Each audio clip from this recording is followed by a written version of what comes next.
Hi there. The story that I'm about to tell you, I will let you know now, it's going to make you sick to your stomach. You're going to cry. You're going to moan. You may vomit. You may hit the wall. It is, it's the worst that I've done.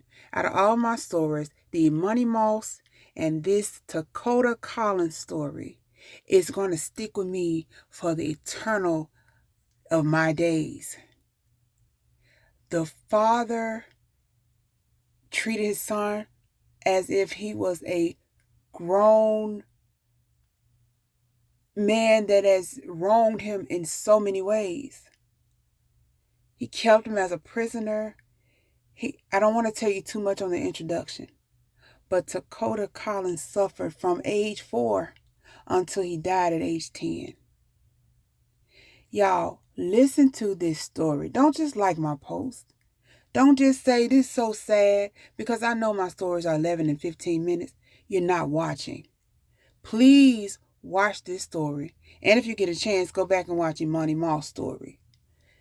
We owe it to listen to these stories. The more we listen, the more drive it gives us to fight for the babies. You understand? I'll meet you over there. Listener discretion is definitely advised, y'all, and that's your disclaimer.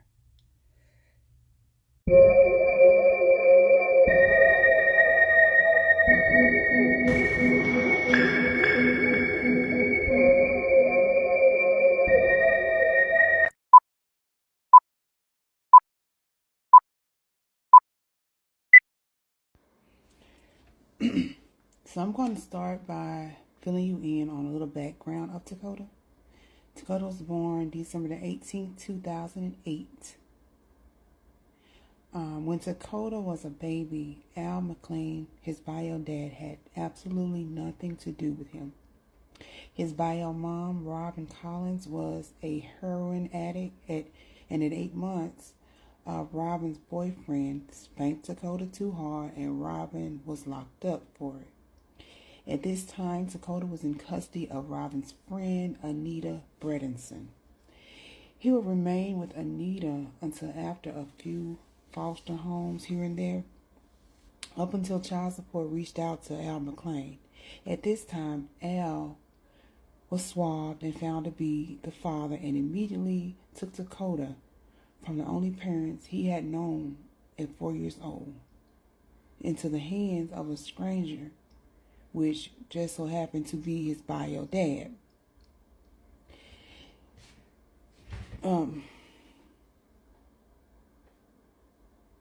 Now, off the muscle, Al moves from Colorado to Dayton, Ohio, which is 500 miles from his son's mother.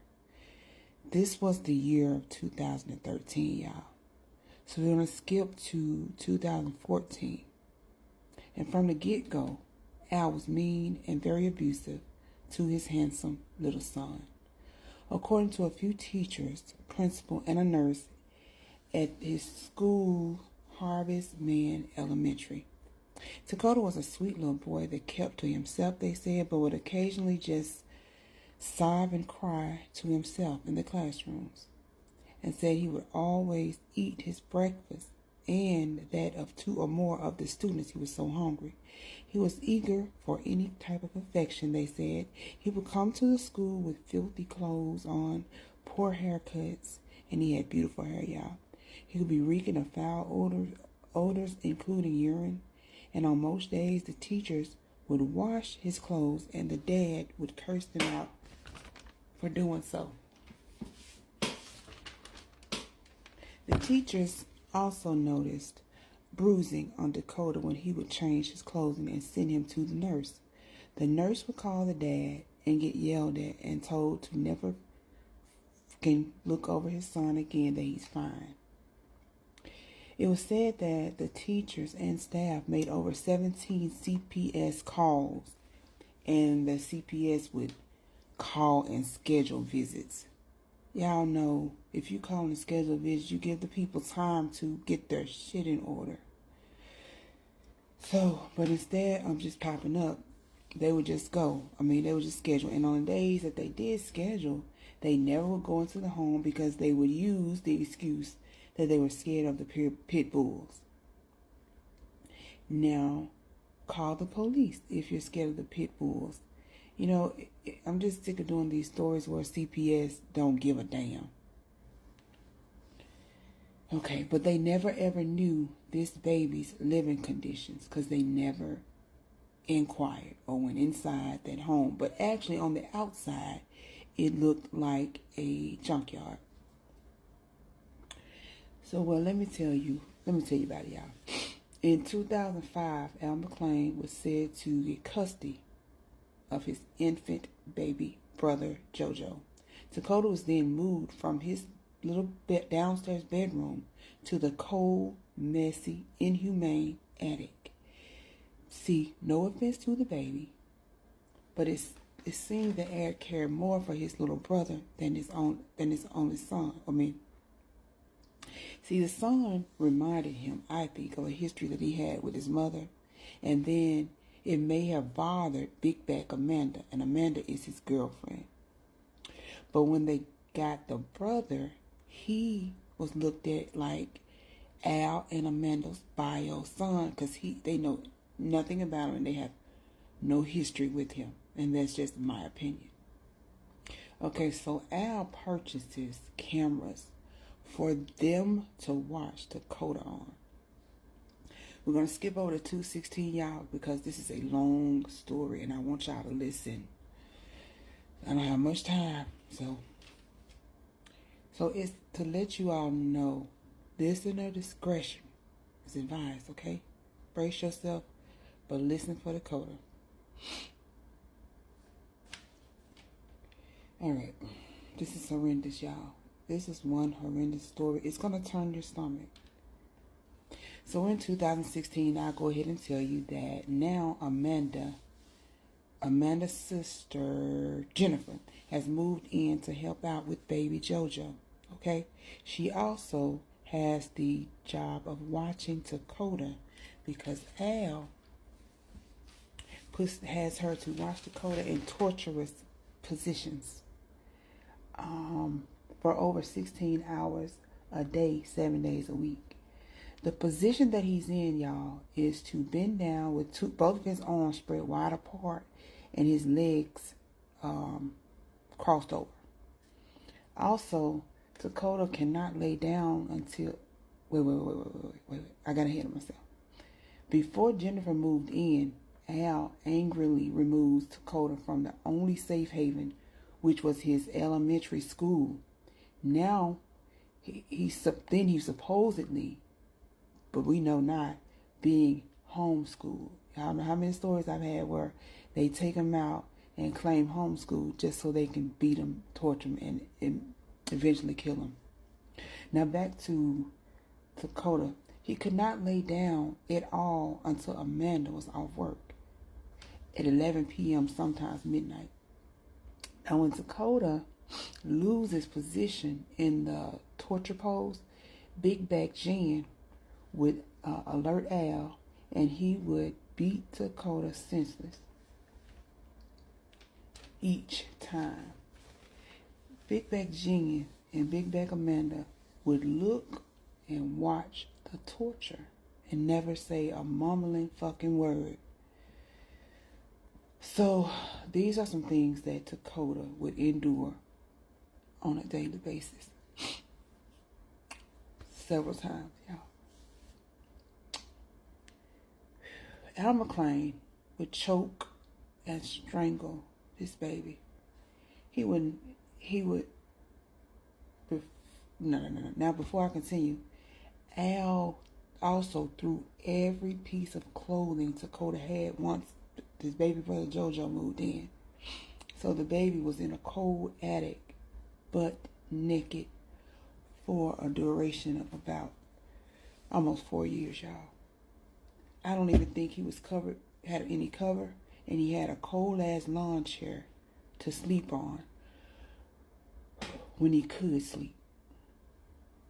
It leaked up there when it rained, as well as Al would also Oh, Al would also tase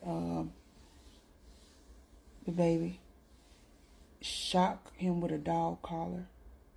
There was a bucket up there, and Takoda was supposed to only urinate in it, but was not allowed downstairs unless JoJo was asleep. Al Mustard Dreadlock ass said Takoda was teasing the baby, showing his private part, but he wouldn't have even been naked if Al, the boomerfoo looking ass, would never have told him to get naked. I can't stand this dude, y'all. I can't stand this dude. Alright, so therefore Takoda would sometimes defecate in the bucket, and when Big Back would tell Al, he would put gloves on, y'all, and stuff the feces down Takoda's throat. So now let's move on to 2018. Takoda has had enough, y'all, and he just said F it. I don't know if he tried to kill himself, run away, I don't know, but he jumps from the attic window, which is pretty high, and he breaks his leg. He's taken to the hospital, he gets a cast, and he had to stay downstairs. But according to Big Back Jennifer, Al and Amanda removed the cast themselves, not the doctor, and then they sent him back to the attic after 2 weeks, where the torture continued. After the jump, Al boarded the windows up, and at this time, we're back to early once a day, eating once a day, unless it's feces. Torture poses, beating, kicking, and we're back. So as I was stating above, the torture had began back after this baby had broken his leg and jumped out the window. Al began to beat him again. Y'all, this motherfucker is, I'm so pissed. I cried and I cried and I cried. This story took 2 weeks, y'all. But this torture continued daily, this poor baby. And in November of 2019, 1 month before Takoda's death, Al calls the police and tells them Takoda is cursing him out, y'all, and being defiant and violent. And the same police that never showed up when the teachers called the CPS 17 times actually showed up for Al. And I wish they had taken Takoda to juvenile, because he would have been in better shape and probably still alive. But instead of taking him to juvenile, the police told Al to call and sign him up for therapy. Well, we know he didn't do that. And at this point, y'all, it just seemed like everyone is against Takoda. So, on the day leading to Takoda's death, the evening before Takoda's death, Al came home drunk and beat Takoda as per usual, punching him multiple times in his tiny, malnourished gut and calling him girl names and gay. He was also made to eat his feces on this particular day. Takoda hadn't got used to eating his feces, y'all, because he knew that was punishment. If his dad saw it and came upstairs, that it would be, he would make him eat it and he would beat him. So he would just eat it himself so he wouldn't see it. He was never given an opportunity to bathe, y'all. But Al rumbles on and on about how he stunk up the house, and that's why he moved him upstairs. But anyway, so back on the topic. Takoda was woke up by Jennifer the following morning. Big Back Jen said he was sluggish and leaning on the wall as he was coming down the stairs. She blatantly admitted that to the officers that she was telling him, pick up your pace, boy. Come on down here. Stop putting on. So during the duration of this case, all three of these adults would always say he would put on. He's a baby. Y'all, this this abuse started at 6. Now Takoda's 10. But they've been saying he's been wanting attention and putting on. That's what children do. Okay, but he was called downstairs so he could use the restroom before JoJo got up. Because remember, he couldn't see JoJo. They couldn't come in contact with one another. She said he is not allowed to touch the toilet with his butt normally.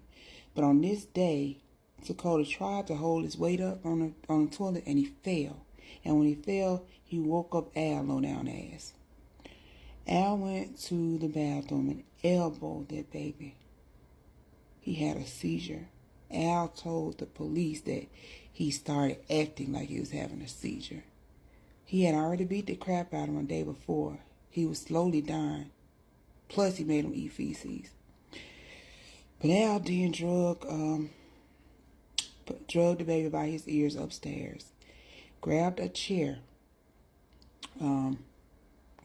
leg from a wooden kitchen chair and forcefully sodomized this child and pulled it out of an injured, bloody rectum, y'all. Then he told Takoda to clean it up, the blood that came out.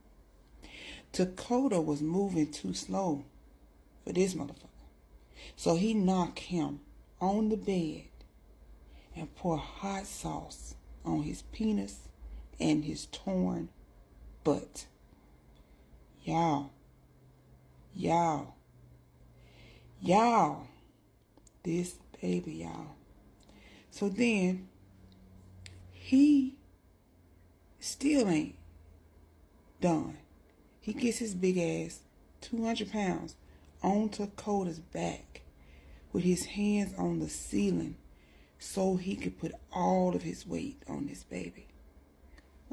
After that, he drags him back downstairs and tells him to clean up his shorts. I don't know where the shorts came from, but anyway, he had ran bath while they supposed to be cleaning the shorts. He was moving too slow, so Al began to drown him. He submerged him in water over 3-4 times, and Big Back Jennifer was in the other room and heard it all, but said nothing. After he almost drowned him 4 or 5 times, and he drug him back upstairs, and Takoda was laying lifeless, and he still wasn't done torturing this baby, y'all. But this time when he went to get him, Takoda, he thought he was sleeping, so he would shake him and, throw him around as normal, but he was like limp with no life. So Al called 911 very nonchalantly, saying that his son Takoda was not responsive. When they got there, he waiting outside, y'all, not in there with his baby, not crying, of course, nothing. When the paramedics arrived, they knew it was some bullshit going on because they saw bruises from the top of his forehead to the bottom of his feet. While they were inside trying to revive or attempting life-saving measures, Al is outside, y'all, complaining to the other police officers about what a nuisance Takoda was. He was then transported to the hospital, and he died shortly after getting there. All right, y'all. Oh my God, I love y'all. So, okay. So, the autopsy report says that Takoda had. Oh, y'all, I'm sorry, y'all. The autopsy report said that Takoda had multiple blunt force trauma injuries. He had compressive asphyxiation, which came from being submerged in the water in the tub. He had deep bruises and layers of bruises all the way from his skin to the bone, y'all. And that comes from repetitive abuse over a 4-year span and not letting them heal first before beating again. He had bruises down his throat, down his spine. The injuries they discovered are normally, the doctors say, what they would see possibly after a catastrophic car accident, but far worse. Serious sexual assault injuries, y'all. He had lacerations and bruises to his anal cavity and his penis. It was so deep in his rectum, y'all. That chair leg was stuck so deep. He also suffered just mental. That's the end of the autopsy, but the mental of this baby had to be destroyed. Yeah, I'll be back with another one. I gotta take a break. Okay, this is the third video, y'all, and I'm sorry I got a little bit overwhelmed, but even after doing this story like 2 weeks, every time I think about the torture of this baby, it just bothers my soul. Mind you that the 2 YouTube people that I looked up that did this story, it took them about 2 hours to tell this story, and I'm trying to fit it in 25-minute increments, so for my sake and for y'all's. But let me just recap Takoda's life. He had a wonderful life with his mother's friend after his mother was on drugs and everything. The mother was seeing him often when she was with the friend.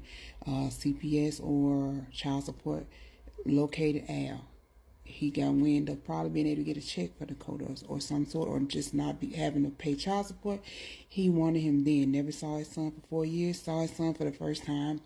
Took him from the friend.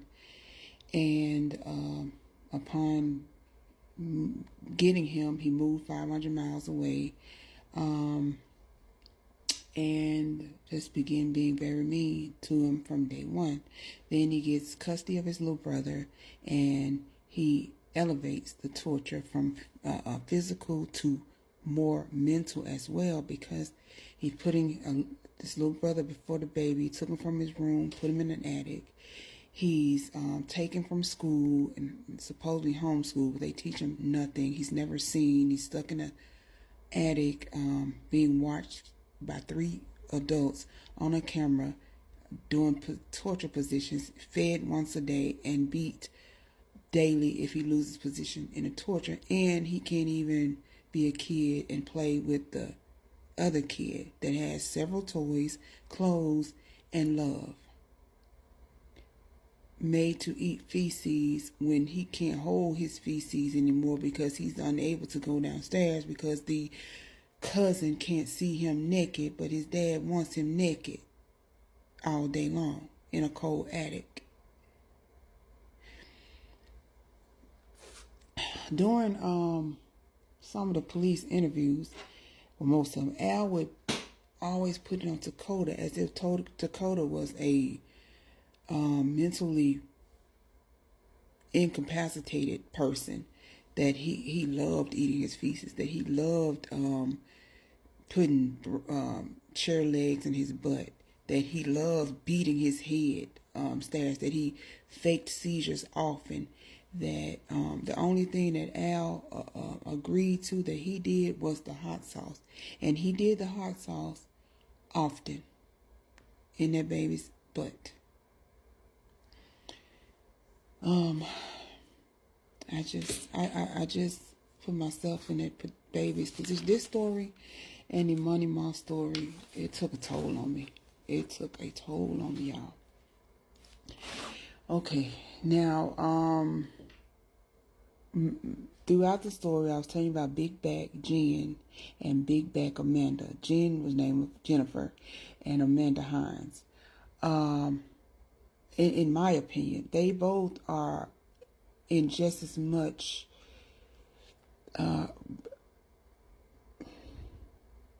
they might as well have beat Takoda too, basically. Jennifer was at the home 24/7. And not only would she watch it, she would be the reason why he got it, because McLean wasn't really watching. Jennifer would have to call him and say, hey, Al, he got out the post or whatever. And then Amanda, she was going to work every day, so she could have easily told the law or got him help. But instead, all three of these individuals, along with CPS, along with the police, wronged this baby. The only people who was there for him was his teachers, and then Al pulled him out of that school where that was his only safe haven. But thankfully, Al McLean, he was charged with 4 counts of child endangerment, 2 counts of felonious assault, 1 count of rape of a child under 13, and they charged him with kidnapping and murder. It was said that his brother was taken, that he didn't even have custody. They took custody of him. Amanda Hines was charged with involuntary manslaughter and multiple counts of child endangerment. I was so happy about that. Al got 51 years, y'all, and Amanda Hines got 22 to 28 years. And then Jennifer Ebert, she was charged with involuntary manslaughter as well and child endangerment, but she only got 8 to 12 years because she was the reason they knew everything that happened. She went blow for blow, telling them everything that happened. Her interview itself was 4 hours. So the fact that I was able to fit all this, y'all, in 25 minutes is amazing. But I'm unable to really give my thoughts on this story because it was so horrific and gruesome that, oh my God, I just wish CPS and school systems and the police would work together for these kids, because if the schools see that he's being taken out for homeschool, they should contact CPS. CPS or the police should not just show up to the home. Go see how that child is doing at least twice a month, especially if the school has been calling over 17 times telling you about abuse that he was getting and he was going to school. Imagine the abuse he's going to get when he's homeschooled and no one can see him. These people are dumb. I don't understand how it's going to make me go back into this field. But he failed, and he was so cute, y'all. Make sure you see his video. His photos, and give him some blue hearts, y'all, some prayer hands. And I'm sorry you gone, Takoda, but I'm happy you don't have to endure 2 big fat ass women laying up watching you be tortured, and a funky ass, no job, broke ass, drunken, stupid ass dad that beat you for no reason daily with no rest. Takoda didn't rest. I don't know how he lasted 4 years. But rest in peace, baby. Takoda, we love you. Thank y'all for listening. And I hope you did listen. And I hope these stories hurt you in some way that make you want to say something if you see something. Thanks.